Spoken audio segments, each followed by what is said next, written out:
Welcome to Picks with the Professor, the show where a real statistics professor and his cousin and their friend gives you sports betting tips. I'm your host, Professor Sides. For the latest updates and information, you can follow me on Twitter at Professor Sides. You can follow my cousin Jared on Twitter at Cousin Jared, and you can follow my friend Jake on Twitter at myfriend_Jake. This college football episode covers the remaining games from week 7 of the 2022 season. In case you're new here, check out the webpage on the banner. It's right there. It's www.pickswiththeprofessor.com/new for a primer explanation. Pause if need be. Otherwise, the goals for this episode are to share key information about these games, give you a few things to think on, and explain why certain plays are being made. We never recommend blindly tailing or fading any pick, but rather to hear the justifications and thought processes to make sure you're fully on board with us or against us before investing your hard-earned money. I will make a pick on every game, but you should take what you like and leave the rest.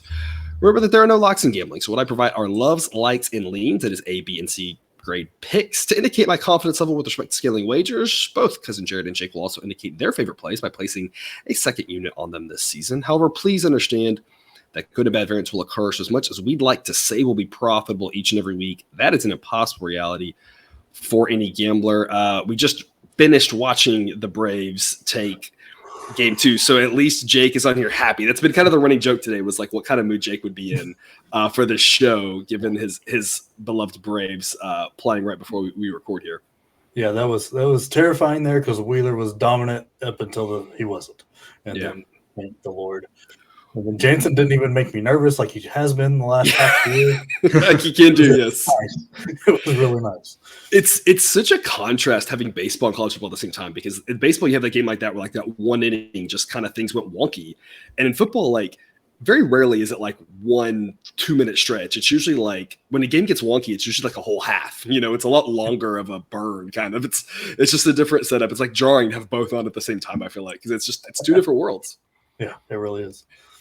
All right, well, before we get to today's show, some reminders. Please hit that like button if you're on YouTube. Also, if you aren't yet, please consider subscribing or following. It's free, and if you turn on notifications, you won't miss any of the college basketball, MLB, or college content that this channel provides. And as a reminder, we've got a Patreon page if you're looking to support the show and get extra benefits. Membership starts at just $3 per month. You get the play of the day for college football, so that's why you're here. You're going to get the play of the time slots for Saturday. I think last week's went like 4-1 or something. You're going to get Cousin Jared's Friday Thoughts. You're going to get every play that we make after the show on Patreon. So there's numbers. We talk about waiting on numbers. We're looking for extra numbers. We're going to put those on Patreon. $3 a month. Get you a lot of goodies. And then there's higher tiers if you want more stuff than that. If you want to join that Discord, you just got to pay the $5 a month. That's where you get access to answering all the questions you want. It's like more of an immediate access thing. We love answering questions over there, so it's the way to get a hold of us quickly. So a lot of good benefits on Patreon. Otherwise, let's get to the games. All lines courtesy of BetOnline. Sign up link in the show description. And current as of the time of this recording on Wednesday night, all Saturday games in this episode until potentially we get to the end and we loop back to other games. New and Eastern, Old Dominion, and Coastal Carolina. I don't have much to say about this one. Coastal Carolina is a 12-point favorite. It's a pretty well-priced line. I mean, at 14, you could talk me into that's too many points. At 10, you could talk me into lay the 10, the push protection on either one of those key numbers. Between 10 and 14, it's a lot tougher. Sideline says it should be 12.9. I'll lay the 12 with Coastal, but it's just a C-grade pick. It's not my most confident play. I think it's priced pretty well. Total 56. And neither one of these teams, both these teams have moments where you feel like they're exciting and you're interested in them, but they both have had some letdown moments too. So I'm not really sure what to make of either team yet, if they're actually going to realize their potential. Because Jared, what's your take? Coastal has firmly established himself in that area where I feel like they have too much talent to not lay the points, but at the same time, they haven't kind of lived up to that billing this year. And a couple, just like it's like 2 of the games they have, and the rest they haven't. Yeah, and so to me, like, this seems like just too many points based on how Coastal has played this year. Like, this seems like a game that they win by 9 or 11 or 7 or something like that, just kind of based on how the season's gone. So, but they should win by 14. Yes, right? They should, but we just haven't seen that. So I feel like I would kind of lean towards taking the points just because I don't know. It just kind of feels like how Coastal's season has gone. Yeah, Jake. Yeah, I don't know enough about Old Dominion here to be confident in a pick, and I lean Coastal just because Grayson McCall is the better quarterback, and when you're splitting hairs on games, quarterbacks kind of are a great determining factor. And I'm not making a play because I don't trust Coastal to beat down somebody. They typically just stay tight, and I don't like that, especially when I'm needing 2 touchdowns to cover. So I'm gonna skip this one. All right, at noon Eastern, Auburn and Ole Miss. Ole Miss is a 14.5-point favorite. Just me, I'm wondering, is Lane Kiffin sitting there going, hey, you're going to lay the hook with me. We're going to win by more than 14 now? Is he thinking about that? Sideline says this should be 17.3. I'm going to lay it with Ole Miss. It's a B grade pick. I just don't like the hook. That's really what keeps it from an A grade play. I do think Ole Miss is a much better team than Auburn, and it's one of those where it's like I love taking points in a conference game if you're getting hooks like this, big numbers, but I just think these two teams are in different classes. Sideline has Ole Miss ranked 7th and Auburn 53rd, and I think that's kind of really the bottom line is Auburn is just very mediocre, but teams that are as good as I think Ole Miss is can sometimes kick the crap out of teams that are in the middle of the road like that. So I'm going to lay the 14.5 with Ole Miss, B grade pick, total of 55.5. Cousin Jared, I'm really interested in your take on the total here because I feel like I'd go under, except I saw the end of that Ole Miss game last week, and I'm like, I don't know anymore based off of what we saw with that one. Don't worry, friends. I will address this. So, I cannot pass up an Ole Miss under at 55.5. So I will officially be on the under 55.5 here. 2 comments on this. Number 1, somehow we lost the Auburn Georgia under last week, which that game was just crazy. 24 points or whatever through the first 3 quarters, and then 21 points in the first 5 minutes of the 4th quarter made absolutely no sense. So again, sometimes you got to look at the process and not the outcome. Auburn is not a good team offensively. The other thing that I would say is that I've made 5 other underplays so far this week. 4 of those have been 2-unit plays. When I see an under that I like, I feel pretty confident about it. I like to go a little heavier on it. Not in this instance, because I saw what Ole Miss did last week, and Lane Kiffin, the absolute worst, but also the absolute best. So not sure if I could ever have a 2-unit play on Ole Miss under again after what I saw last week. I think if you did, it'd have to be in a situation where they weren't double-digit favorites. It'd have to be like in a tight game where it wasn't about running, it wasn't about covering or running up anything. It was, I could see it in certain situations, but not favored by more than 2 touchdowns, right? Yeah. If there was any coach that knew the spread, it's Lane Kiffin, and played to it, it would be Lane Kiffin. I'm not saying he's gambling in the games. What I'm saying is he knows that number, and he's like, okay, we're covering. But if there was any coach out there that did that, it would be Lane. And bless him for that. Yes. All right, Jake, what's your take on this one? That's the essential of my thing. Auburn is bad. Ole Miss loves to put up points and take care and show no mercy on bad teams. And I think that's what they're going to do. He's going to pump up Jackson Dart a little bit. I don't think they've got much. I can't remember who they have next week, but I don't think it's anybody where they would pull their starters because I think this one gets nasty. And that's mainly because Lane Kiffin just never takes his foot off the gas. Yeah, it's at LSU next week. Oh, so maybe. Well, I don't know. I still think Lane Kiffin will know that's 14.5. He'll get 17. He'll make sure he gets 17. I think it's worse than that personally. To me, it feels more like a 42-10 kind of drubbing. One of those where it's like we're kind of reminded that the top of the SEC is pretty good. And the bottom of the SEC, the middle bottom of the SEC just isn't. It's not got the depth and some of the strength that it might have had in years past. Some of these teams like the Auburn's in the conference, not good enough to hang on the road. On Auburn, maybe a little bit of a story, but I just don't think they hang. I think it's pretty ugly. 2 p.m. Eastern, UConn at Ball State. I'm going to grab the 9 with UConn. They're playing hard. They're improved. Sideline says Jim Morris breaking all sorts of streaks. The first time they've won back-to-back games in years and beat FBS opponents in years. So they're ranked. Yeah, they're ranked 121. So I mean, this is the first time they've been out of the bottom 10, and I don't know. Certainly the high water mark since we've been doing this show. Yes, definitely the high water mark. Ball State's ranked 114th. I mean, we talked about we've been a little bit high on Ball State, but I think it's also just relative to the expectations. Like they're still a very bad football team. Winning by more than a touchdown against a UConn team that is playing hard and really fighting. And that's the thing is I can see Ball State being up late, but I feel like UConn's going for that back door. I think UConn's got a chance to hang in. There's still a lot of ways I think we can cover a number like 9. It's a B grade pick for me. I feel like the most likely outcome here is Ball State wins by 6 or 7. Total of 47.5. So we're expecting a relatively low scoring game here. B grade pick for me on UConn, not an A grade play, just because for an A grade play, I'd really want double digits. And also I'd really want, I don't know, to feel like I was backing a more competent football team as improved as UConn is. They're still a bad football team. It's still hard to be that confident backing such a bad football team. Jared, what is your take? I feel like you had an excellent analysis there because this is 2 bad teams. For that reason, I feel like it's UConn or pass because when you got 2 bad teams, you might as well take the points.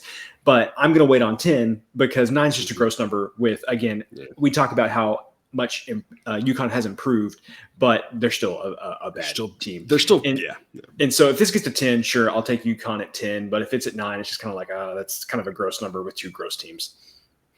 Jake? I'm just happy I finally was on the right side of the Ball State game last week. I'll take that. But here I'm going to play the over. Like Central Michigan is, 9 points better according to Sideline than UConn. And like they kind of held Ball State's passing attack down, but gave up 124 on the ground to Carson Steele. I don't think UConn's going to be able to do that. Ball State doesn't have a great defense by any stretch. With this sitting at 47.5, I think this one gets in the 50s because I think it'll be a tight game. I lean to taking UConn on the side, but I'm waiting on 10 just because I like that better. And I could very easily see this like 20 to 30 kind of game or something around there where we get right around 50. Jake bringing the MAC takes, even if it's only one MAC team involved. I love it. We got to do a better job playing next week and have more MAC for our episode 3. 2 p.m. Eastern, California at Colorado. Colorado's really bad. We've talked about that. I mean, you're not hearing anything new here. They're down to 124th. I mean, God. I did not think it was possible to see a Power 5 team in the bottom 10 once we got Kansas and Vanderbilt out. I was like, okay, that's it. That was not it. Now Colorado, welcome to the bottom 10. California's ranked 73rd. They're nothing special. They're just decent. We've seen a lot of decent teams kick the crap out of Colorado this year. Yeah. I think that's what happens here. I'm going to lay the 14.5. It's an A grade play. I hate the hook, but this feels more like it should be like 20 rather than 14.5. So at that point, I'm not really that concerned about it. I debated giving this to B grade and then just saying I'm going to wait, but it's stuck at 14.5 all week. Who is going to back Colorado enough to drive this to 14? What, like, and I've talked about this, right? Like, a lot of times when the books move a number, it's because someone that they have a handful of people they really respect, that they really think that they're making smart moves. And it's like, who's going to come up with a smart play on Colorado here that some book's going to be like, oh, yeah, we got to move this down to 14 now. Like, they're probably going to look and be like, no, the guy's just drunk right now. Like, I mean, I'm not saying Colorado can't cover. I'm just saying feeling confident in backing them at this point just feels crazy. So I'm just going to lay the 14.5. I just don't see 14 happening. And rather than say B grade pick and I'm waiting on the A grade, I'm just going to say I love California here, mainly because I hate Colorado here. Nothing against Colorado. Yeah. It's a great place. I've always enjoyed my time there, but as a football program, they are terrible. And it feels like they're just getting worse this year instead of getting better. I have more optimism for some of these other bottom 10 teams that I feel like are getting better, have hope, have something. I don't see any of that with Colorado. So obviously none of us will be seeing this game because it's on the Pac-12 network, but that's probably for the best. One deserves that. Yeah. Total of 48.5. Cousin Jared, what do you have? Well, 2 things. I think I would agree with you there because I was going to say that it's definitely either Cal or pass because what's the point of backing Colorado? We have not seen anything that would make us think they could cover that number. This total, though, feels a little high to me. I don't know who's going to score very many points in this game. I know Colorado is bad, but I feel like, you could easily see Cal scoring, 38 points and maybe Colorado getting to 10 maybe, and then you end up at 48. So, and I don't even know if Cal will get to 38. So the under 48.5 here definitely has some appeal as well. That's a good point. When you look at the Cal-Washington State game, there were 37 points in that one. The Cal-UNLV game, there were 34 points in that one. The Cal-USC game, there were 38 points in it. The only games that Cal's gotten higher on have been UCLA and Arizona, which are UCLA. That's looking at last year. Never mind. What about Notre Dame? Arizona? Yeah. Did Notre Dame not get above 50? Notre Dame had 41 in it. 41. Oh. I feel like Notre Dame wasn't really fair to bring into this discussion because Notre Dame is not like either one of these teams.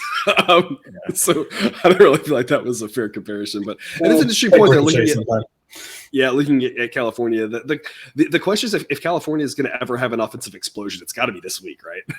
But I still think Colorado's defense may be better than like Arizona's, though. Arizona's defense is really bad. So it is TBD. It is. I think I'm going to play that under 48.5. You talked me into it right here. I like that. Just looking at the scores, that makes a lot of sense. So yeah, I'll go under 48.5 here. Jake, what do you got for us? Colorado's bad. They're in auto fade territory. They've yet to play a 2-score game this year. So right now, I'm honestly I fade them at all points if it's around 2 scores.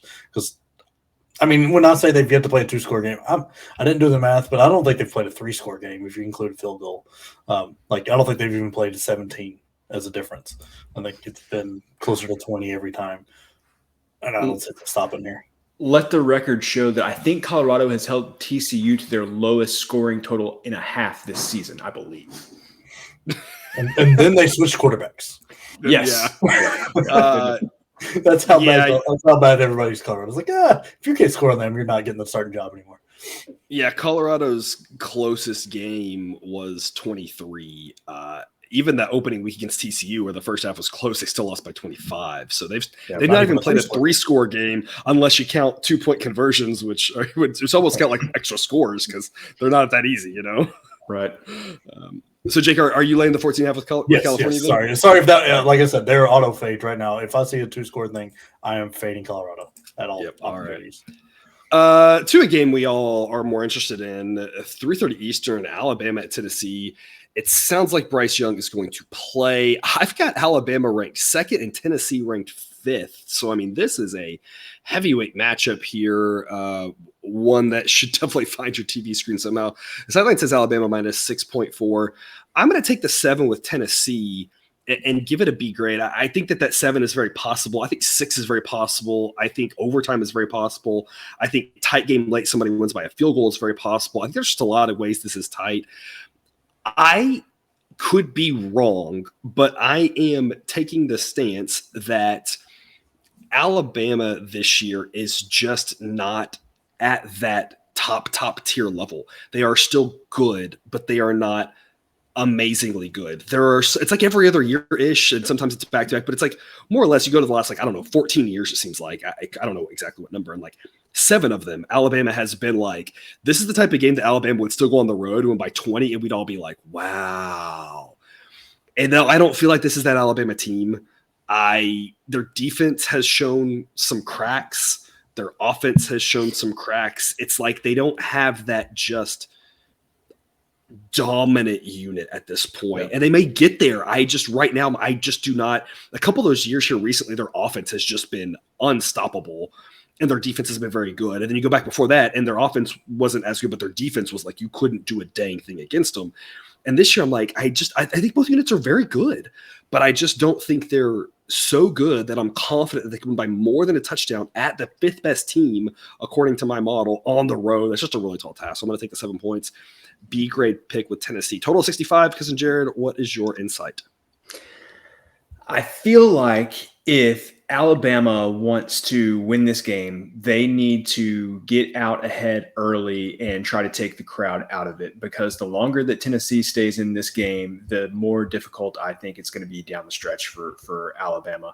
I cannot I'm really excited about this game because I think that Yeah, Tennessee obviously has the horses to hang in there with Alabama. There's very few teams that you feel like can go, shot for shot with Alabama offensively and really hang in there with them. And Tennessee is definitely one of those teams. And I was impressed with what I saw from Tennessee last week against LSU. So, man, this is a tough one to pick. I think I would also take the points with Tennessee at home. A touchdown is just a lot in a game where that Tennessee is going to fight until the very bitter end. And so, if there's, 30 seconds left in the game, Heupel's going to score a touchdown if they're down by 14 or something like that. So I think I would take the 7 points, but I'm excited to hear what Jake has to say about this because I feel like he's going to have the most insight of anyone here. I'm excited to hear Jake's emotion on this because Cousin Jared and I are excited for this game. Jake, what are your feelings about this game? Okay, I'm just going to give you my plays first, and then I'll go into it. I'm taking Tennessee with a 7, and man, I wanted to go heavy on that, but I really want to see. I want to see what that number does when Bryce Young gets it. I think he plays. I want to see what that number does because I think it goes up when he gets announced he's playing. But if he doesn't, I wanted to go ahead and lock it in and before it drops if he doesn't play. And then I'm also taking the under. I think Bama is going to do everything they can to avoid a shootout here because the receiving core, as good as Bryce Young is, I'm not trying to take anything away from him, but the receiving core is not what it was in the last couple of years, the last handful of years. There's nobody that you're worried about just burning you deep. They can take the slants and take them to the house, but there's no, you're not worried about somebody just burning you down the field anymore. So a lot of this depends on Bryce Young's health. Hooker is playing out of his mind really since this game last year. He made one of his few mistakes ever. It seems like in a Tennessee uniform against this Bama team, and that game was tight. Everybody forgets. You look at the final score, and it wasn't. But until about 12 minutes left, that game was tight. That's when Hooker threw his interception. Bama scores. We turn over and down. Bama scores. We turn it over again, and then Bama scores, and they pull away late because it was a 7-point game up until then, and that was with what I think is a much worse Tennessee team last year, especially defensively. There's a chance Cedric Tillman comes back. He got that same surgery Tua had with a high ankle sprain. I forget what they call it to come back for this game. So he's going to be extra motivated. Yeah, him in with the way Brew McCoy's playing.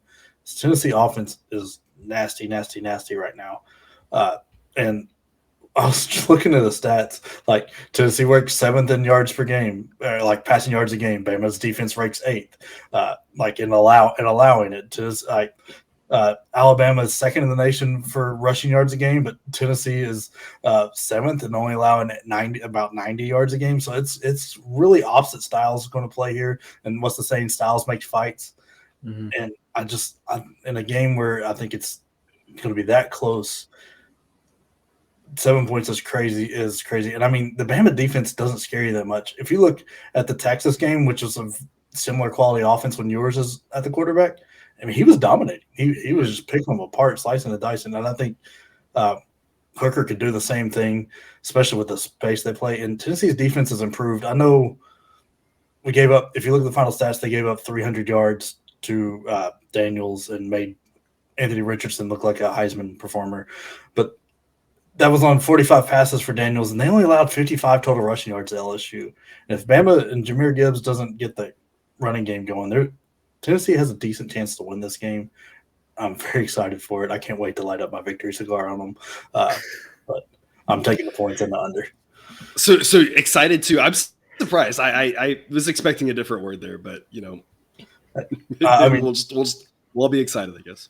There's a lot of things I would love to say, but it doesn't help for YouTube. All right, 3:30 Eastern. Texas State at Troy. Wow. Texas State, sometimes playing okay, apparently beats Appalachian State. One of the most shocking results of last weekend for sure. I took the points with Texas State, but I did not expect them to win like that. I mean, that was I thought you were crazy after you took the points with Texas State the week before against maybe like James Madison or somebody, and I was like, "What are you thinking?" And they got blown out, and then I thought you're making the same mistake again, and look, they won outright. So what do I know? Yeah, I mean, not any more than I do, to be honest, or any less or whatever. And Troy's also a really good team. I'm taking the points again with Texas State. I just think it's too many. The Texas State team's climbed outside of the triple digits. They're up to 98th. Only Texas State is up to 98th. Up to 98th. Wow. Here's the issue. Why it's only a C grade pick. It's 16. I'd rather have 17. But more than that, it's some really tough opponents back to back. And I'm nervous that if that was all they had last week, that big win, now it's going down. Now the thing is they've got 3 wins. So I mean, they are eyeing bowl eligibility here. Halfway through the season, need 3 more. So I don't think it'll be an effort thing, but it's just tough when you play a bunch of good teams in a row. So I think it's too many points. I think it's too many points for a total of 46.5. Troy, obviously a fantastic defense, but an offense that can be shut down a little bit. So I'm going to take the points. I think it's too many points, but I'm not that confident in it because I'm a little bit nervous about just the string of opponents that Texas State is playing against. So C-grade pick for me, backing the Bobcats here again at plus 16. Cousin Jared, what is your take? The thing that I feel most confident about in this game is Troy's defense, and certainly a letdown spot for Texas State. But like you mentioned, that's a lot of points in a game that only has a total of 46.5. So my recommendation on this game would be an underplay, but we've already mentioned a couple times this week that 46 is just kind of a gross number. So I don't think there's any way this would get to 48, but even if it gets to 47, there's more value than 46.5 playing under. If it goes to 47, great, play the under there. If you don't like that, it's basically the same thing as playing it like under 45, under 45.5. So if you like the under in this situation, no reason to play it right now. Wait it out. Maybe you get 47. But I think the under is probably the safest play in this game. Team total for Texas State, 14.5. I mean, I would probably say under when you look at what Troy's done to comparable teams this season. They've just kind of squashed them. Do you like that or the under 46.5 better? I would probably still take the under 46.5. Okay. It just gives you more. The game can play out a few different ways, and you can still get more 46.5. Yeah. A random pick 6 or something doesn't just completely kill the under 46.5, but it could really kill the under 14.5. Exactly. All right, Jake, what is your take for us? I'm very mad at Texas State. I had a heavy parlay where I just took a bunch of heavy favorites to win, just to add, and they killed me. So I'm passing on this because I can't separate my logic from my anger at Texas State. So we're passing. Fair enough. 3:30 Eastern. I swear every time I see this game, I'm like, Ohio State and Michigan. It's Ohio and Western Michigan. A lot less exciting. Yeah, not quite. One of these teams is ranked 118th, and one of them is ranked 119th. They're basically the same team. Give me the home team at a pick 'em. I don't understand why Western Michigan isn't like a 2.5 point favorite. That's what I'd make them. Sideline says 2.4. I don't know. Maybe Jake can give us the good back analysis. I think both these teams are not very good. So like I said, just give me the home team at a pick 'em at that. That's my analysis. Total 58.5. Cousin Jared, what do you have for us? I think I would agree. I think I would take Western Michigan because I feel like the thing I'm most confident about in this game is Ohio's defense is terrible. And so I just have faith that Western Michigan can find a way to score at least one more point than Ohio does. Jake? I'm playing the over, and I'm taking Ohio to be a little different. I think Ohio has a better offense, and that's where the difference is. I don't think Western Michigan's defense is enough to get in their way. Like I said, Ohio loves to score points. They just gave up 34 to Akron, and that's impressive. That's impressive. Depressive? I don't know.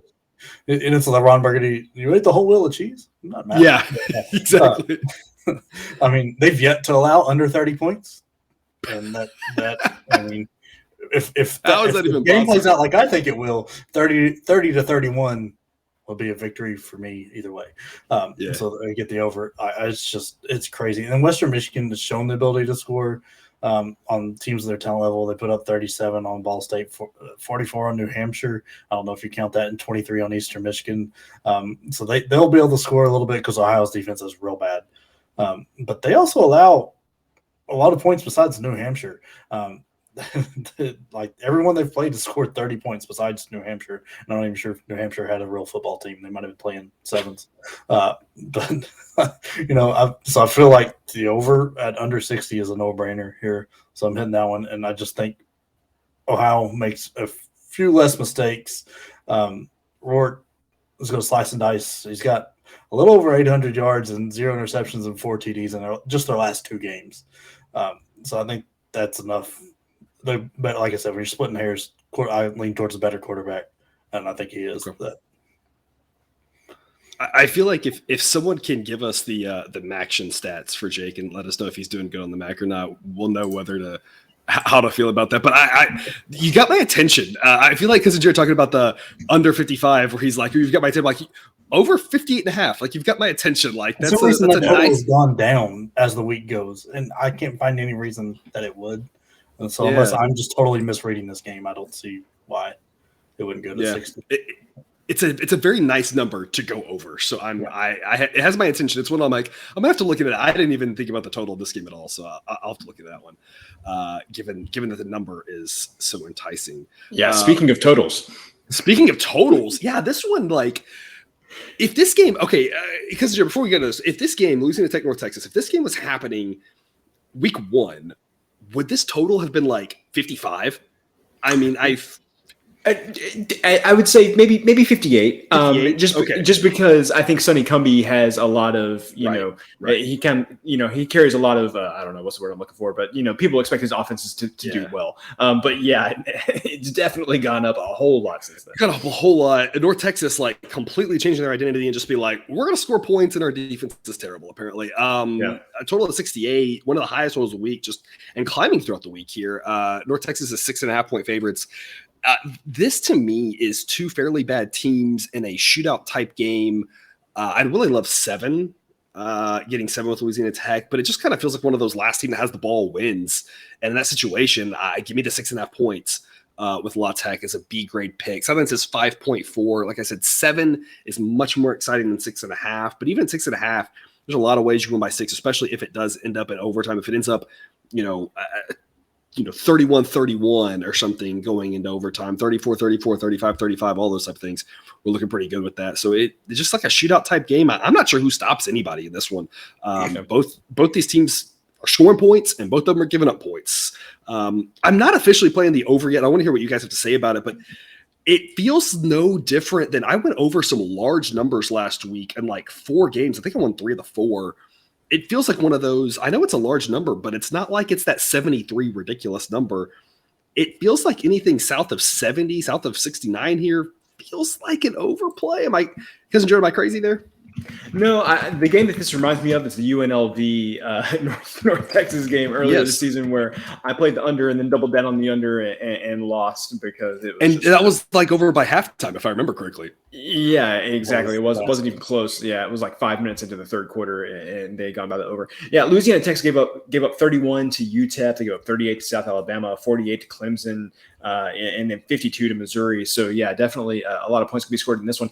I think. I mean, same way. I would probably take the 6.5 points. I would even say maybe like something on the money line for La Tech here, because it's that same thing, right? It's one of the last team scores. Like, why not take plus 200? Yeah. So, I mean, when you're past a key number like 6, you're always going to take the points. But, I think if you want to diversify a little bit, maybe a little bit on the money line for wouldn't be a bad idea. I would definitely be on the over in this situation. I just don't see how you can rationally look at how these teams have played and said that, the under is a good bet here. Yeah, Jake? Yeah, I don't really have an official play yet, but I would lean Louisiana Tech, maybe a little bit on the money line, just like Jared said, and the over seems to be a lot here. This is probably about as high as I play the over. I just don't like when you have to have 70 points, and so that this is getting a real thin margin there. So, but I mean, I don't see how this one stays under 68 or under 75, really. But yeah, I just looking back through some of the scores of North Texas in that first game against UTEP, they didn't really score much against SMU, but then once you got past that UNLV game, which had 85 points in it against Memphis. That game had 78, and against Florida Atlantic, that game had 73. And Florida Atlantic last year was an under team. Like they went under in like 9 of their 12 games or 8 of their 12 games or something. So that's saying something. Yeah. I'm gonna go over. Official pick for me here is over 68. I just think too many points. There's there's just too many points scored in this game. There's just I'm like you, Jake. I would lean over 75. I would not play over 75. But if you said the total was 75, I'd be like, I probably still would rather just have the over, because when you look at some of these games where there's been 73 points or whatever against for North Texas against a weaker offense, like I feel like there's just fireworks in this one. It should be a fun game. So be a great pick for me on La Tech plus 6.5 and then over 68 as well. Speaking of Florida Atlantic, they're a 3.5 point favorites at home against Rice. Sideline just does not believe in Rice. I don't know. Sideline says it should be Florida Atlantic minus 6.5. I'll lay the 3.5. It's a B grade pick. I'm going to trust the model on this one. Florida Atlantic ranked 93rd. Also seems a little bit surprising. I'm going to trust that it's seeing something that I'm not, because I'm not sure 6.5 makes a lot of sense. But I also don't see. I still don't really believe in Rice either. And so I don't like the hook here, but I think the most likely outcomes here are 6 and 7. So I'm probably the 3.5 with Florida Atlantic. B grade pick. Total 56.5. Because Joe, what do you think? Man, that 56.5 is kind of seeming appealing for the under, I think, because I think both of these teams want to, well, especially Rice, want to run the ball. So I think you can get a lot of clock running in this situation. And I think I would probably lean towards laying the 3.5 points with Rice playing on the road. I feel like I would be a little more concerned about an overplay about an underplay if Rice were playing at home in Houston. I feel like they kind of play a little bit better at home, but going on the road, I'd probably lay the points. I don't trust Rice on the road necessarily. A lot of their good games that they've played this season have been at home. Left Houston one time this season. Yeah. And so they played all home games, and then they played a road game at Houston just down the street. Yeah. So, I think I would lean towards laying the points as well, but I think my favorite thing here might be the under 56.5. This is one that it seems like, I don't know why this would be above 55. And so that's kind of where my head's at. Yeah. Florida Atlantic had one impressive game against Purdue, which they came up just short. Rice had one impressive game against UAB where they won.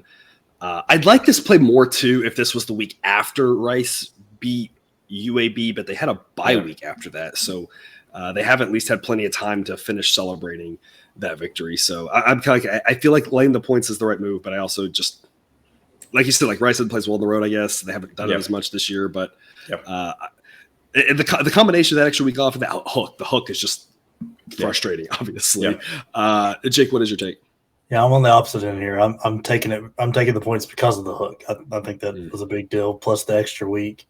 Your biggest fear here is McMahon giving the ball away. He had 3 interceptions against of his 6 against Louisiana, and I think the other 3 were against USC. I don't really count that against him. But they played well against UAB, like you said. They gave Houston everything they wanted and more. I think they keep this close. They love to run the ball. They just put up 300 on the ground. I know it was against the lowly North Texas defense, but there's still 300 on the ground. So I think the under is probably a very smart play because they're going to want the ball on the ground. As long as they're not breaking off 50 and 60-yard runs, I think we'll be okay with the under. But I'm taking the points here with Rice. Yeah, and I think part of the reason Sideline just doesn't believe in Rice is it's probably not digging him too much for that USC game. They played McNeese State, which is a whatever. Houston being such a disappointment, the fact that Rice hung in that game, the model's basically being like, Houston's not that great. Then they beat Louisiana, but also Louisiana doesn't look that great.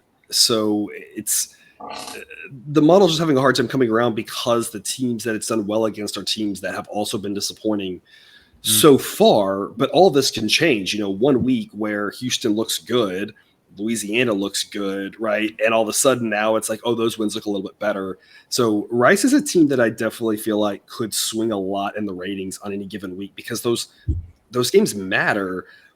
But it's just if they look less disappointing, then you got to give them more credit for them. And right now, it's kind of like I don't really know how much credit to give them because I have such question marks about them. Yeah, this is far from my favorite play. It's just when I saw the hook, because I think this is a tight game, I was like, I'll take it with the hook. All right. What should be a tight game here Saturday night, 7 p.m. Eastern, LSU at Florida. Maybe y'all can explain this line to me. I am well aware that LSU did not look great last week against Tennessee. Part of that is we talked about hats off to Tennessee. Like, they're a really good team. Noon start. We worried about the fans being involved. It was like the 8th noon kickoff like ever in Baton Rouge or some crazy stat like that. It'll be a night game in Florida. Crowd will be riled up. But why is Florida good? I mean, I'm not convinced. Sideline says LSU is the 22nd best team right now. So decent, not great, but Florida's 45th. And I kind of agree that at least to some extent, LSU is the better team. You flip some of that for home field, and it's like, this should be basically a pick 'em. Why Florida's a 2.5-point favorite blows my mind. Rather than taking 2.5 points, I'm going to take the money line at plus 118. According to my math, it's actually a slightly stronger edge of the money line rather than taking the 2.5 at the current prices, but it's all kind of rounding here. It's all a personal preference. If you think you might end up in a weird triple overtime thing or a bunch of field goals, maybe you take the 2.5. I'm going to take the money line at plus 118. It's an A-grade pick. Sideline says LSU should be a 4-point road favorite. One of the biggest edges on the board this week. This just confuses me. I don't think honestly either team is that great, but I still trust LSU more than I trust Florida. Totals 52. Cousin Jared, what is your take on this one? I feel like Sideline's been a little high on LSU this season, but even if you knock them down just a tad, obviously, like you said, it's still quite a big edge on LSU. The other thing in my mind that gives LSU the edge in this spot is the quarterback play, just because I trust Daniels way more than I trust Richardson at this point. Richardson, all the talent in the world, and Daniels hasn't been anything to write home about, but he's just been more solid, more consistent. I feel like he's pretty dependable game to game. What you're going to get with Richardson, it's just kind of like, man, you could get an amazing game, but you could also get a real clunker, and there's been more clunkers than amazing games. So I think I would lean towards taking the points with LSU, just because weird game like this. Let me back up. This seems like a game that could get weird, and so I think having 2.5 points would make you feel a little better. The other thing I would say is the 52 seems a little high, and I know that, if you look at the projection systems, every game has this projecting to go over the 52 number, but I just don't know how you could have watched either of these teams the past handful of weeks and come away with the impression that this game could go over 52. So if I had to pick one or the other, I think I like under 52 better than I like taking the points with LSU, but I think they're both solid plays if anybody's leaning in that direction. Jake? Yeah, I'm gonna put a unit on with the points because I think this game can get weird, and I'd also like to put it on LSU to win it because the lights aren't going to be bright here, so we're getting Anthony Richardson. He only shows up when the lights are bright, and I mean it's the same thing I said last week, and that's why I took Missouri. Hey, we got the Missouri cover, even though Missouri did everything they could to. Oh my gosh, yeah. I mean, Florida is not very good against the run. They rank around 117th for rushing. I mean, you've got Daniels, Goodwin, and Kane that are all around 5 yards a carry. And I don't count the interception Tennessee had against Daniels. Like, that was desperation, throw it up kind of deal. So I still think he shouldn't really be it. I wish there was a way to count those stats out, that 0 interceptions on the year, because, I mean, whatever. Your biggest fear here is not the players, is Brian Kelly doing weird nonsense. And let's hope that was the pressure Tennessee's offense puts on the coach to make him make weird decisions. But Lord, that was terrible. I have to think so, and I think you don't have that same thing here at Florida because it's not the same. You're overmatched when you go up against Tennessee. They're at minimum a top 10 team. No one's thinking Florida's a top 10 team, so I have to assume it was that, right? One of those got to do something crazy to, try to go for it. 10 and getting the sack, so that way Tennessee can get 2 extra points because that offense needed more points. So I don't know. I mean, Anthony Richardson had 66 passing yards against Missouri. Like, what are you doing? Florida's offense didn't even break 300 as a total. I just don't see a way they're going to say in this game.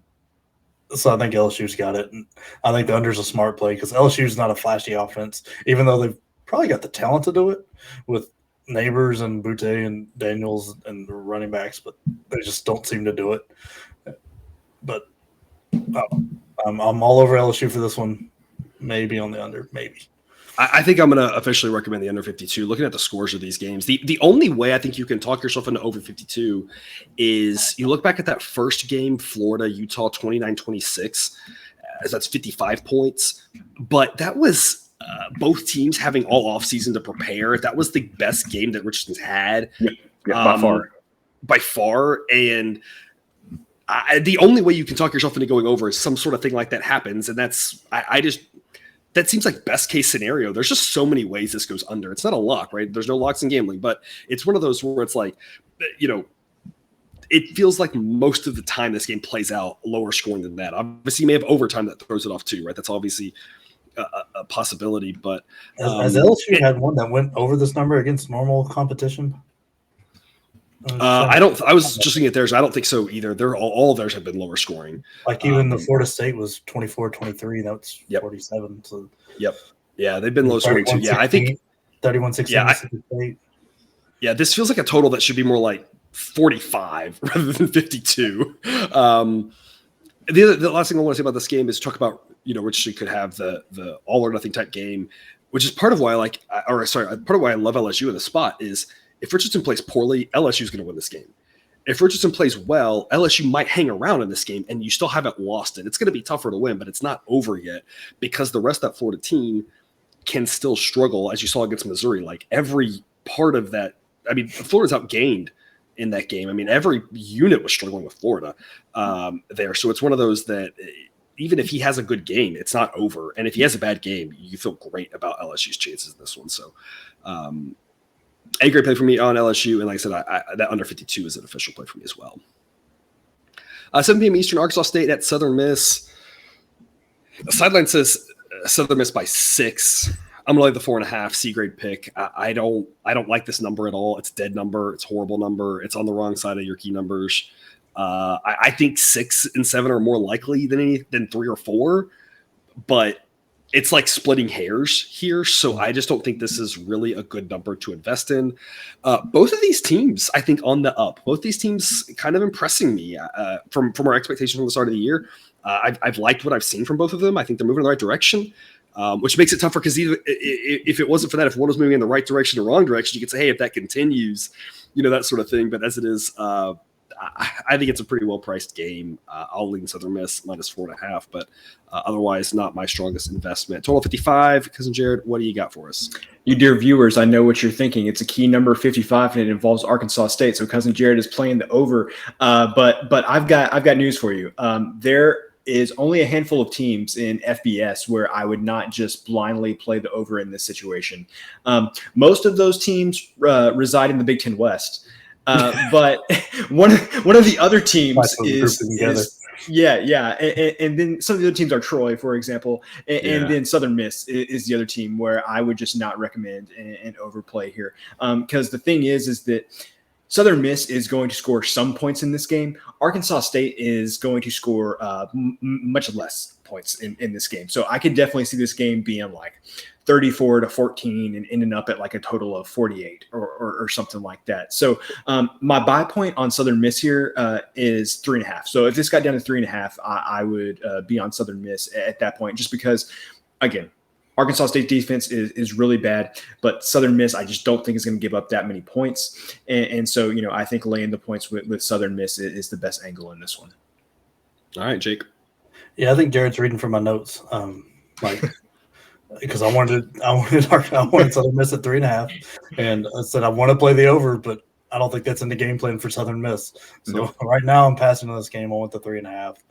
I'm not going to play the over because I just don't think that's what Southern Miss wants at all, and I don't think Arkansas State is going to be able to control the game to make it go over.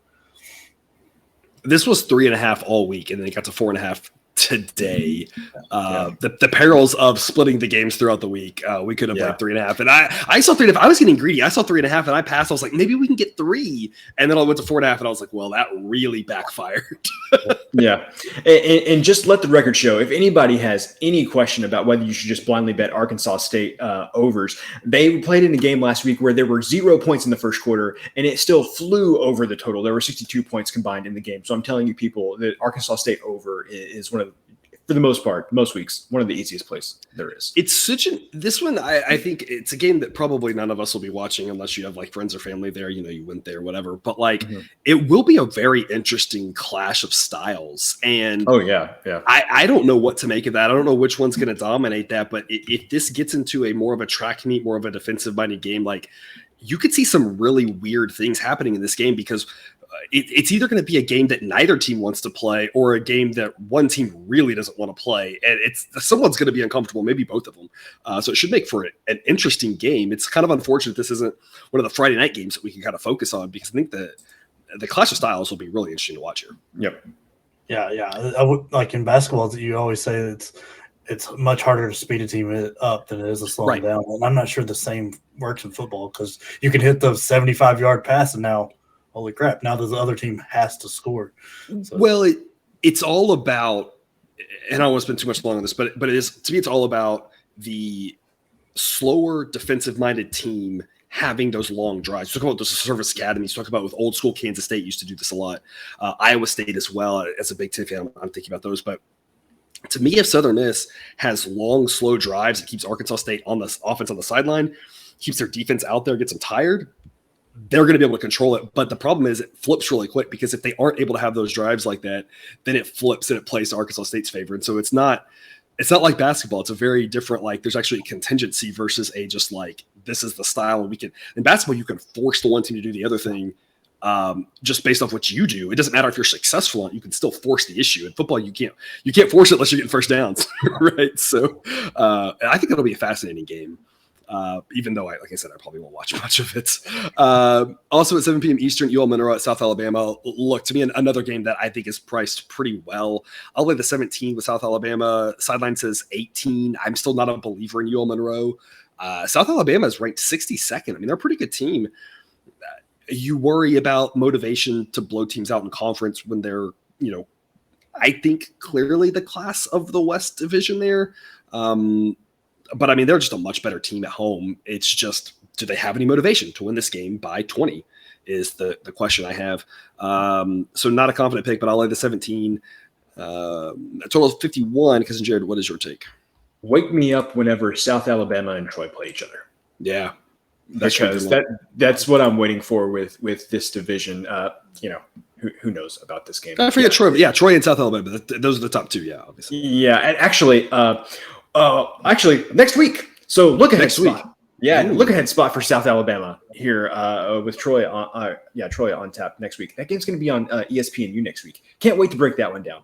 Let's go ahead and highlight that one. Troy and South Alabama next week. That's going to be a fun one to talk about. I have no thoughts on this game. Yeah. It's if South Alabama wants to, they'll win by 20, 24, 28. Yeah. But do they want to? Look ahead spot is definitely a question. Yeah. Jake, what's your take? Yeah, I'm on South Alabama here and the over. I think UL Monroe was bad. Yeah. I've been on the South Alabama train all year. I mean, UL Monroe in their last threes giving up 17, 45, and 28 to much worse offenses than South Alabama. Their only loss was UCLA, and then the only time they scored less than 30 this year was at Louisiana. And Louisiana, I feel like that was just a weird game. Bad. It was. It was a weird, ugly slog of a game that I don't know why I had it on my iPad. It was terrible.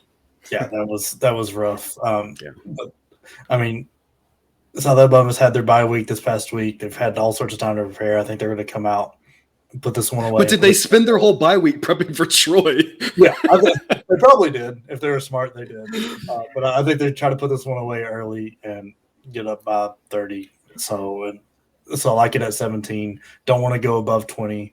I like the over because I think South Alabama puts up a pretty good number here. My hunch – go for it. I was going to say, I just don't know if I can ever bet the over in a UL Monroe game again after what happened with them in Coastal Carolina last week, going 25 minutes of game time with no score when there had been like 49 points up to that point was just something I had never seen before. Yeah. It's maddening. Just something to throw out there, viewer. If you liked what Jake said, I like what he said there too. I think that they are much more likely to go out there and try to put it away early. First half line is 9.5 in a lot of places right now, and it's 10 with minus 105 everywhere where that it's 10 that I see at the current moment. So you're either getting good juice on the 10, or you only have to lay 9.5 on that first half spread. I think can make a lot of sense there if you like what Jake said, and probably a better way to play it than the full game. Yeah, I agree. I like that a lot. Yeah. 7:30 Eastern, Mississippi State at Kentucky. Levis has been announced he will play, so I have updated the sheet, removing the partial penalty I had given Kentucky. It was kind of a will he play, will he not? So I was giving kind of a half penalty. Seems like he will be back. Seems like a lot of the guys who are going to be out are going to be back, not all of them.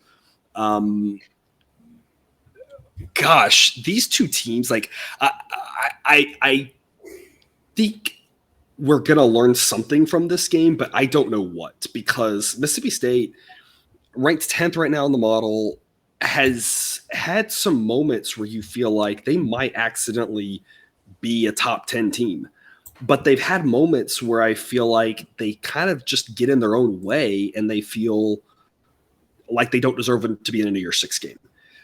Kentucky has had moments where that defense, if their offense can just be competent, which it hasn't been, their defense can be really good. It struggled last week, right? But they've had moments where you feel like, they're a really good team, and they have moments where you're like, this team shouldn't win 7 games. So I don't really know what to make of either one of these teams. I'm going to take the 4 with Kentucky as a B grade pick. I like them at home, night game. A little bit of a bounce back spot from last week, a little bit of we got some guys healthy spot, a little bit of take the frustrations from last week, a little bit of a good week of practice after getting kind of embarrassed, to be honest, last week. So I'm hoping that good week of practice helps them out. They can hang in this game. Total's 49. It's a low scoring game. So, could easily be a field goal game. So give me the 4 points with Kentucky. I think Mississippi State is definitely the better team, and I still think they should be favored, but I think they should be favored more like by 3 than by 4. So I think there's a little bit of value here. Taking the 4 with Kentucky. It's tough to win a conference road game by more than a field goal against a good team. Doesn't mean they can't do it. It's just tough. And so I'm going to take the 4 with Kentucky. But full acknowledgement, the variance with Kentucky, variance with Mississippi State I think is a little high. Variance with Kentucky I feel like is through the roof. So they could come out there and win this game by 14, and I would be like, yeah, I've seen that Kentucky team. And they could lose by 20, and I'd be like, yeah, I've seen that Kentucky team. So a lot of variance in this spot, in my opinion. Cousin Jared, what do you have for us here? Man, this is a big game for my season total under 8 for Kentucky. Got the loss last week, South Carolina, lost to Ole Miss before that. Still got Tennessee on the schedule. They still got Georgia on the schedule. And so if I want to feel good about going under 8, not pushing, I think I need a Kentucky loss here. You have to assume Tennessee and Georgia are just losses at this point, right? You would think so. Close your ears, Jake. But if Tennessee just gets thumped by Alabama, is that going to ruin the rest of their season? Which I don't think they will. But I'm just saying, if they do, is that going to throw off the rest of their season? It's a rough spot for Tennessee going from Bama to Kentucky, because I think that one's on the road. If I'm not mistaken. No, they're playing at home. It's at Neyland. But I think my analysis of this game, I would just be doubling down on kind of what I've thought all season, that I think Mississippi State is a pretty good, solid football team, and Kentucky just has some holes. But like you said, 4 points is a lot on the road in the SEC. So I think I would either say that if this got down to 3, I would probably lay the 3 points with Mississippi State, or maybe – what I even like more, if it got down to 3, I would probably eye the money line, and maybe it would be like minus 160 or something like that. I think I would feel a lot better about the money line than I would laying the 3 points. But if this gets to 3, I'll kind of start analyzing things. Maybe throw something in the Discord, see if I can get the professor to tell me what has more value, a money line play at minus 160. I can run the math for you. Yeah. And so, that's kind of what I'm looking for. I feel like this game, I'm kind of doubling down on what I've thought all season on both these teams. Right now, the money line for Mississippi State's minus 180. You mentioned that about the 3, and I completely agree. Sidelines says 3.5, and I feel very much about this game like I did with the LSU Tennessee game last week, and I grabbed a 4 with LSU, then it got to 3, then I laid the 3, and I thought, hey, 3 or 4 is kind of likely. And of course, it didn't turn out at all. But it's 3 and if you're going to take a small middle, 3 and 4 is the middle to go for. And I feel the same way here. Like at 4, I'm taking Kentucky. At 3, I'm taking Mississippi State. The difference in probability between 3 and 4 is large. I mean, there's a lot of weight there. So I completely agree. If it was, I don't think it'll get to 3, but if it was a 3, I'd lay the 3 Mississippi State for sure. Yeah, and the only thing that gives me, pause or hope that might happen is that, like I said, they announced Levis is coming back, and so maybe you get some money on Kentucky later in the week. I don't think it's going to happen, but it could. Yeah, and if it does, I will do the same thing with Tennessee. I will lay the 3 and again hope that you get one of those 2 and you win one push, one nothing else, and you basically break even because I think 3 or 4 are extremely likely outcomes in this game, especially with a low total. Jake, what are your thoughts for us? Yeah, I'm on the opposite end here. I'm taking Mississippi State. I think they're getting a little disrespected by everybody. Not enough talk is going about Will Rogers here. He's having just an outrageous year. 2,100 yards, set the record for SEC completions for a career already. Hitting at 72%, 22 touchdowns to 3 interceptions. I mean, the numbers are outrageous. He's got 4 receivers averaging over 10 yards a catch, and only one of them has a catch for over 40 yards. So that means almost every catch they're going for is 10, 12, 15 yards. It's ridiculous.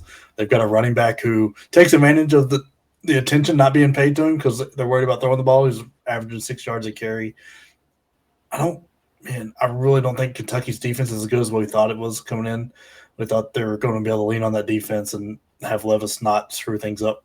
But that doesn't seem that's going to go. I mean, Mississippi State is only scored under 40 twice this year. One was 39 at Arizona, so I don't know if you really count that. And the other was the terrible game that they had at LSU where they put up 16. The rest of the time, it was one half. It literally, if you take out that one half they played at LSU, I mean, Mississippi State has played outstanding the entire season outside of that one half. Yeah, and let the record state. I've got Mississippi State ranked 10th. I don't feel like I'm disrespecting them. Oh no, I'm saying like from a national. But my point is, I think it's hard to. That's why I built the model, because even with them ranked 10th, going on the road, I still think it should only be minus 3.5. Like that's the thing is, it's like I feel like I'm giving them the respect, and I still feel like 4 is too high of a number. You know what I mean? Like that's what I just want to say. Like it's. Maybe I'm giving too much respect to Kentucky. I think it would be the case you could make that, Sideline has them at 28th, and maybe you could say Kentucky's not a top 30 team. I think that's maybe more of the angle, but I feel like it's hard being favored on the road by more than a field goal. Like that's just tough if you play a competent team. And I think that's maybe the case, Jake, that you make is that you don't think Kentucky's that competent. No, I don't think they are that competent at the moment. And I mean, Mississippi State's defense. They sure did look at last week. Yeah. I mean, well, even at full strength, Northern Illinois gave them everything they wanted. That was a look ahead spot. Yeah. But I mean, it's Northern Illinois. They're not. They're bad. Yeah. Yeah. So I mean, Mississippi State gave up 14 to Bowling Green. So I think the over is a really good play here too. And I'm also making that play because, like I said, Mississippi State just will score points like crazy. And I don't think it's going to take much to get to 50 here. And so I'm taking both those. I'm taking Mississippi State and the over. All right. 7:30 Eastern, Nebraska and Kentucky. Nebraska and Purdue. Purdue's a 13.5-point favorite. I'm going to lay it with them. I know that Nebraska won that game against Rutgers by a point. Their post-game win expectancy was really low. I'm not buying into Nebraska being competent at all. I think Purdue is a solid team at home. I think they can trounce Nebraska. I wish this was on the other side of 13 because 13 happens on occasion as a final score. And so it's a B grade pick at 13.5. It would be an A grade pick at 13. Sideline says it should be 15. But like I said, I just have a lot of faith. I have faith that Purdue is decent, and I have faith that Nebraska is still terrible. Total's 56.5. Cousin Jared, what do you got? All right, I'm not breaking down Nebraska here. I'm giving everybody my 3-team 6.5-point Big Ten West parlay for the week. Right. So what we're going to do is we're going to have the Wisconsin-Michigan State under 56.5. We're going to tease. I said parlay. Teaser. Excuse me. I don't know where my head was at. I was thinking about the professor's parlay of the day that's free on the website that everybody has access to. That's what I was thinking about there. So my 3-team 6.5-point teaser here. So I've got Wisconsin-Michigan State under 56.5. I'm going to tease Illinois up to 13. And then I personally am going to tease Nebraska up to 20 points, just because I feel like a Big Ten West getting 20 points in a game where I think Nebraska can score in garbage time. So I'm going to take all 20 points in a Big Ten West game. That is my 3-team 6.5-point teaser for the Big Ten West. I have no words. How do you follow that up, Jake? Well, I'm going to point out that Purdue is 15 seconds away from being undefeated on the year. Yeah. And and then the one game that was close, their quarterback wasn't playing. Yeah. I don't think Nebraska gets in the way of Aiden O'Connell. They'll win this by 2 TDs and not really think twice about it. So you're laying the 13.5 as well. Yeah. All right. 7:30 Eastern. We're closing with 2 strong ones here. I like the last 2 games we're talking about. Stanford and Notre Dame. Stanford is getting 17 points. This line opened up more in the 14 and a half range. It keeps climbing up. 17, I think, is a great spot to buy into this one on Stanford. I think Stanford is competent. I think they're very similar to Cal. They're competent against a Notre Dame team that's also solid, but just not good enough to lay this many points against. A sideline says this should be 15.7. So in that 15-ish range is a lot tougher. When you get to 17, like I said, I think that's a great point to enter the market. It's a B grade pick for me on the Cardinal. Total of 53 and a half, and I'm going to go under as well. I just think this is a lower scoring game that lends itself to also Stanford hanging in there. Notre Dame, playing a physical game last week against BYU. I just think this is a sleepy defensive slugfest. 24-17 type game, which I think is the exact score they played against Cal. Maybe it's a tiny bit higher score, maybe it's 27-20, right? But I think Stanford can hang in there, not get embarrassed. Low scoring game under that 53.5 as well. Cousin Jared, what do you got? I'm definitely leaning taking the 17 points with Stanford as well, because I feel like we've seen Stanford has been really good in garbage time, especially the first handful of games of the season. They're not going to let up, and they're going to score a couple points even if the game's out of reach. The thing is I don't know if Notre Dame's offense is good enough to really put this game too far out of reach. So I could definitely see a scenario where Notre Dame's up 20 points or 17 points with 7 minutes left in the game, and Stanford goes down and scores a touchdown or something, and they get the cover. So if I had to pick a side, I think I would definitely take the points with Stanford, just because I can see the back door being wide open in this game. Absolutely, Jake. Yeah, I'm loving Stanford with the 17. I was real nervous about I wanted to take them when it opened up around 13, 14, but now that's up to 17. I'm loving them. Notre Dame has exactly 0 wins of more than 13 points on the year. Their defense was supposed to be elite. I'm not sure it's elite. They're giving up an average of 23 on the year and only scoring 26. So I think this game ends up close because part of that was Ohio State. Yes, but Ohio State didn't beat them that bad. That's true. Remember, it was they only put up 21. And so I think, if I remember correctly, but they're on a losing streak, and they, like Jared pointed out, they are really good at making the score look closer than the game was. They put up the 2 fourth-quarter scores on USC, made that game at 18 or so when it was nowhere near that. And I think we see there's a good chance for that. There's a good chance this one's tight throughout. I just don't see Notre Dame being able to put this away by more than 17, so I'll take the 17. Yep. All right, then finishing us out, midnight Eastern, an island special for you. I'm going to take the 6.5 points with Hawaii. It's a B grade pick. It's an A grade pick for me on Hawaii. I'm just holding back a unit, hoping it gets to 7. 7 is a fantastic play. It's been going up. I think people are disrespecting Hawaii. If you look at the season-long metrics, Hawaii ranks absolutely terrible, but lately they've been much more competent, and they've actually been a much less terrible team. Nevada, on the other hand, looked just dreadful last week, and I just have much more optimism with Hawaii. I like the fact that they play better at home. I was really impressed by what they did against San Diego State. I've seen more Hawaii football than I care to because they play late and it finds its way on my screen. But what I saw against San Diego State partially was the opponent, but partially it was just the plays, the routes, where the defenders were. It just looked like football, whereas there were times before that where I wasn't sure it was football. I mean, that's just the bottom line. They looked atrocious the first few weeks, and they've actually been competent since then. So at home, I just don't trust Nevada to do anything useful, even against a bad team traveling out there like this. I love Hawaii in this spot. I'm just holding back a unit just in case it gets to 7. But as long as it stays 6 or 6.5, it will get a third unit from me later on in the week. And the total is 49.5. I'm going under that 49.5 as well.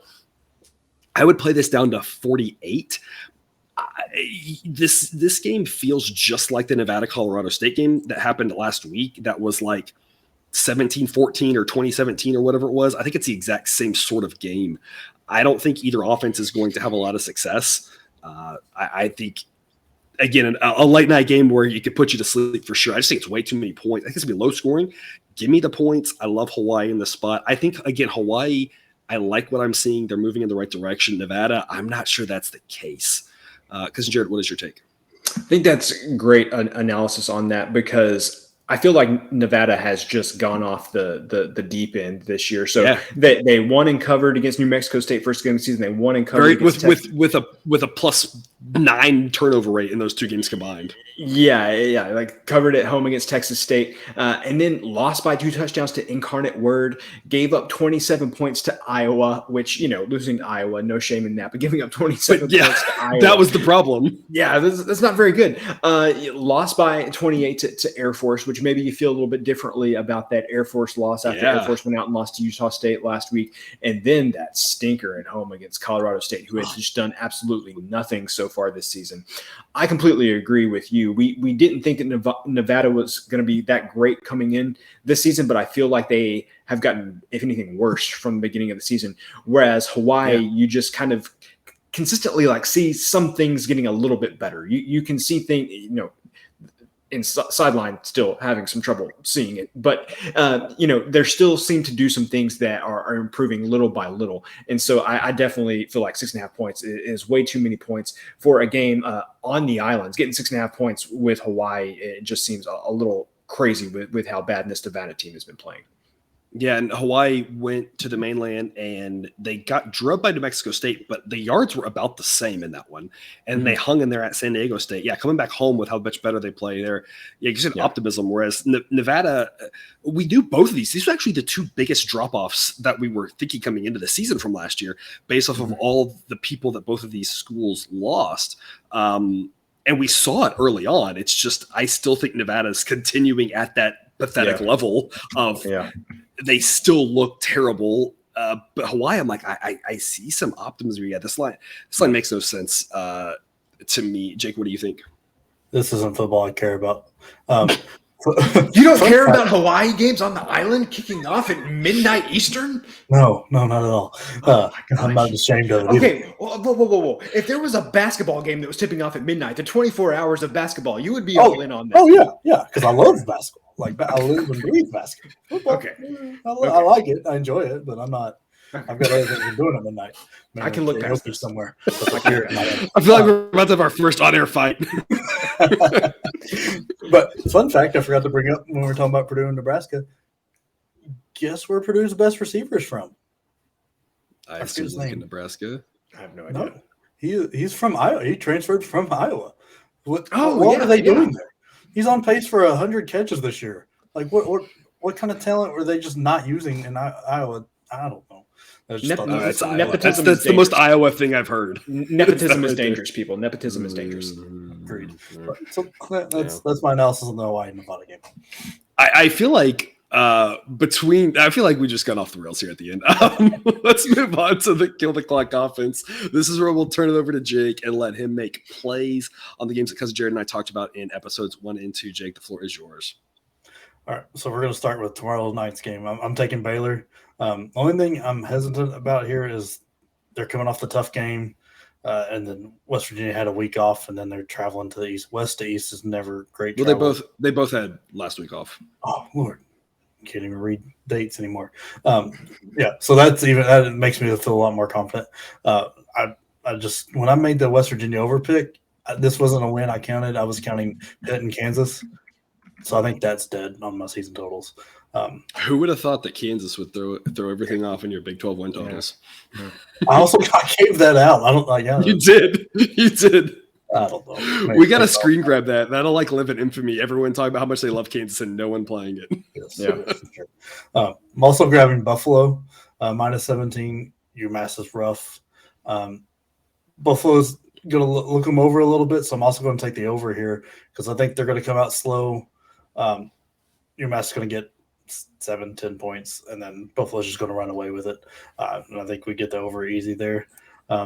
Not sure who in their right mind thought Virginia Tech can keep this under a touchdown, but I'm going to take Miami with the -7.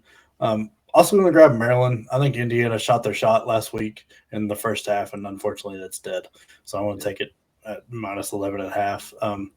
Going to play the under in Central Michigan and Akron. Central Michigan just doesn't like to score. They've not scored above 20 since playing Bucknell, and Akron is improving, but Central Michigan's got a better defense than Ohio or Bowling Green, which isn't saying much, but I really don't see either team getting much past the 20s here, like the low 20s. Another hot Mac take from Jake, so hopefully that works out. I'm going to take the over in Northern Illinois and Eastern Michigan. And another one. These teams just have yet – like Northern Illinois has yet to let in under 27 points. I really liked this earlier in the week. This when it was much closer to 60 than it was at 66. So it's making me a little nervous now, but I still like it. Like the FBS teams that Northern Illinois played, they've scored 30 or more while giving up 20 plus. And then Eastern Michigan is feast or famine. But I mean, the last few relatively similar competition, their defense has let in 49 and 50, but never less than 20. So I think we can get to 66 or 67. I think it's fine, but if it gets to 67 or 68, I'm not touching it. But 66, I'll play it. I'm going to be opposite here. I'm taking James Madison. Man, who would have thought they're going to make this jump to D1 and just dominate? I mean, they're getting ranked in the top 25, which, I mean, they're gathering respect. I mean, besides the Appalachian State game, they've beat everybody about 20-plus points, whoever's in front of them. I know, like, we're not talking about great competition they're playing, but they're just you can only beat who you're playing, and they're just dominating everybody. Their running back's good. Their Cantio, their quarterback, he's got 1,300 yards and 15 touchdowns and 1 interception. They don't make mistakes.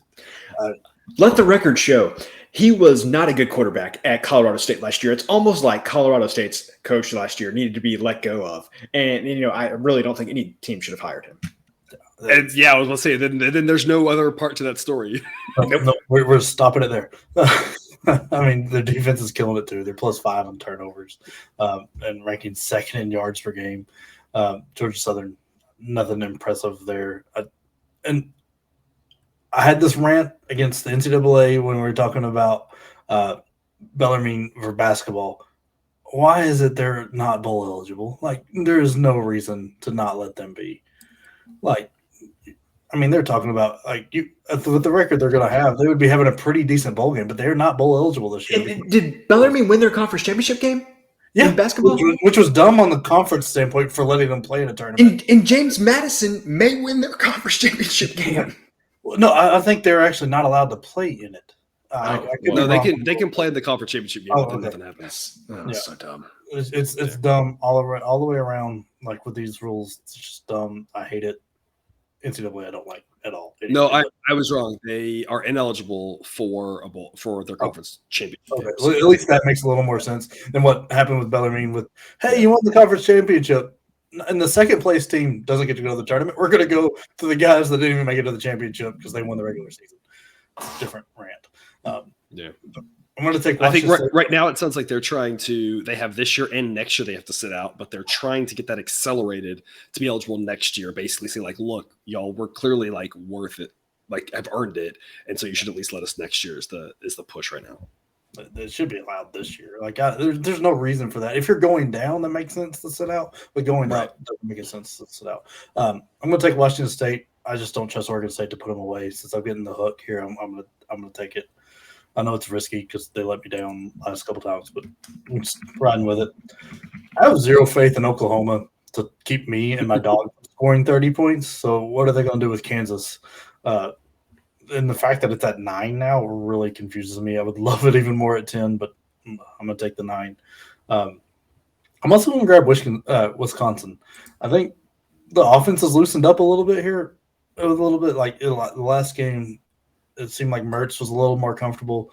I'm not sure if maybe that was like we've talked about Narduzzi at Pittsburgh that what's his face? Chris was just determined to keep that game slow and stuff because it's not like Allen wasn't being used in the last game either. He still had over 100 yards and 20-plus carries, but Mertz looked a little more comfortable, and Lord, Michigan State's pass defense has got to be last. And that's still at 7.5. When I looked at it earlier, when I blocked it in the bet step, it was at 7.5. So that's my last play. I'm very confused at Michigan State.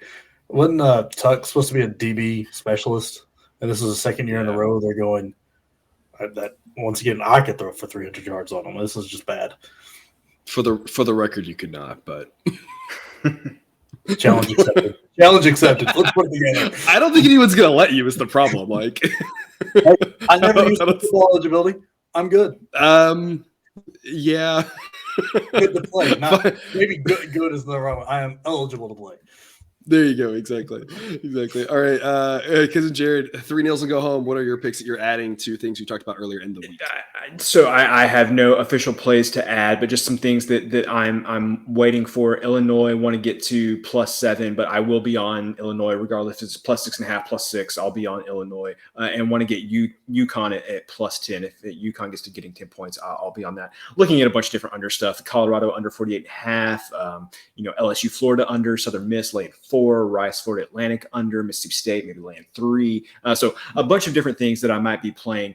Sign up on Patreon. You'll get access to my Friday thoughts. Always watch Twitter. I'll always announce when I make another play there. Anything I haven't played, I'll put into the Friday thoughts column, and you can just kind of get my thoughts on some things that are still out there that I'm still thinking about. Temple team total under 10.5. That's tomorrow night. Yeah, it is most tomorrow people watching night. this. That's a few hours away for people watching this. Yeah, that would be today as you are watching this. And the problem is I did go look at that one, and it's 10.5. But the problem is that the juice has increased. It's now -116 on the under 10.5, and I just don't want to lay -116 on an under 10.5. So I'm going to pass on that one. Yeah. This is my Michaela Maroney face. I've got 2 extra plays to add on things that I talked about liking from earlier in the week. One of them has reached a number that I wanted. One of them hasn't, but it's just never going to happen. I'm adding my third unit to Tulane. It is up to -12.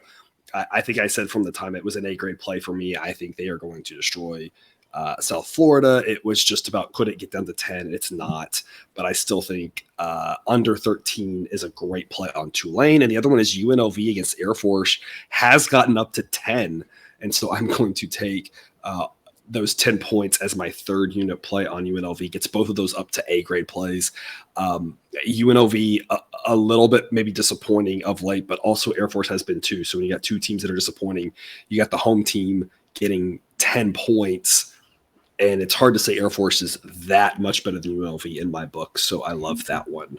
Yeah. And the total on that Tulane South Florida game is up to 55. And so I think it was like 54 earlier this week, maybe when we talked about it. 55, maybe an underspot there when you think about how one-dimensional South Florida is and then what Tulane did against Kansas State. I'm just saying. I think I took the under on that, didn't I? At 54? So at 55, it's even better. Yeah. 55 is even better. Yeah. All righty. Gentlemen, any parting words before we get to week 7 action? I can't believe Jake doesn't want to watch noon Eastern or noon Eastern, a 12 a.m. Sunday morning college football game on the islands. I am just heartbroken and depressed right now. Too much fantasy football I gotta pay attention to, especially when they're playing in London. They're 9 o'clock. I mean, that is tough. I will admit that is tough. A late night of college football, waking up for a London game, that is tough. I will give you that. All right. Well, we already got a winner here on Wednesday night. Louisiana not only covered the 10.5, but won by 10 and the under hit. So starting off the week right. Hopefully we can continue that throughout this weekend. Otherwise, that's all we've got for you. So thanks for tuning in to another episode of Picks with the Professor. Don't forget to subscribe so you can ensure all the sports betting content we provide on this channel is dropped right into your feed. Again, baseball playoff shows every day that there are games. So we'll see you again later on. As always, best of luck. And remember, get your betting money, but please don't bet your eating money.